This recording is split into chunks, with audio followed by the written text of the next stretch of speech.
La revue de presse d'Europe 1 avec Olivier Delagarde. Vous voyez, Vincent Arouette, on ne va pas perdre de temps, on va en parler dès maintenant de tout cela. Avec une question, à quoi joue Donald Trump ? Oui, je suis ravi de griller la politesse à Vincent, parce que c'est effectivement la question de ce début d'année. Faut-il voir dans l'enlèvement de Maduro les déclarations sur le Groenland un épiphénomène ou un changement profond dans la stratégie américaine ? Eh bien, pour tenter de trouver une réponse à cette question, il faut lire le papier d'Adrien Jaulme dans le Figaro. Les craintes d'un retour de l'isolationnisme américain a d'abord préoccupé les Européens. Elles ont fait place à celle d'un interventionnisme dans leurs affaires intérieures, explique le correspondant du journal à Washington. Et apparemment, ces craintes sont justifiées. Jaulme cite effectivement Tara Varma, qui est sans doute l'une des meilleures spécialistes des relations transatlantiques. L'Europe sera l'Amérique latine du XXIe siècle, lui avait expliqué l'année dernière un officiel américain. C'est l'inverse de l'isolationnisme. On assiste plutôt à une double dynamique contradictoire vis-à-vis de l'Europe. Parallèlement à un désengagement militaire américain, est apparue une volonté de réengagement politique. La nouvelle stratégie de sécurité américaine, vous savez, ce texte d'une 30aine de pages, publié il y a quelques semaines et auquel personne à part Vincent n'avait prêté attention, est une déclaration d'intervention si jamais des pays en Europe décidaient d'élire des gouvernements qui ne seraient pas alignés idéologiquement avec l'administration Trump. C'est un document très clair, conclut-elle, qu'il faut prendre au sérieux. Nous voilà donc prévenus. Quelle est la réponse des Européens ? Eh bien, l'indignation. Point d'exclamation. Et point final, et d'ailleurs certains commencent à s'en rendre compte. L'Europe est devenue un commentateur du monde.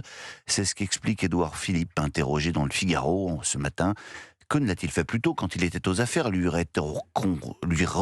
rétorqueront certains, mais en tout cas, il appelle les Européens à tirer les conséquences du changement de stratégie des Américains en étant plus puissants, plus mobiles et plus influents. Les grands cris d'orfraie sur le droit international qui se déliteraient me paraissent relever d'une forme de myopie sur la réalité du monde, déclare l'ancien Premier ministre.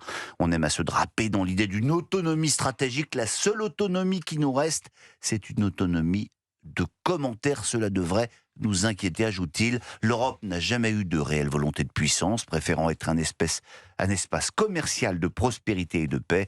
Si nous ne changeons pas la donne, nous vivrons dans un monde de plus en plus régi par la force et l'Europe sera soumise et malmenée. Vous voulez un exemple, Dimitri ? Mais volontiers.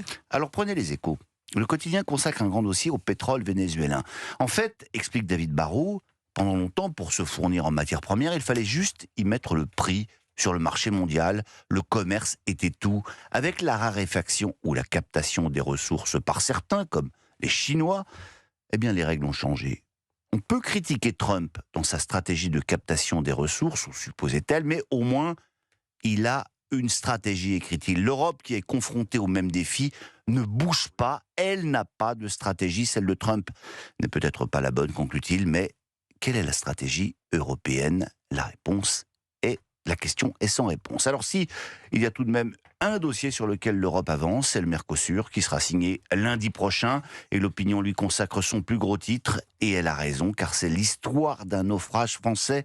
Je reviendrai longuement dans la revue de presse de 8h45, parce que j'ai peu de temps pour finir, et j'aimerais terminer, si vous me le permettez, avec l'une de mes pages préférées, tout quotidien confondu, la page du carnet des Échos. Moi, je regarde toujours si je connais quelqu'un.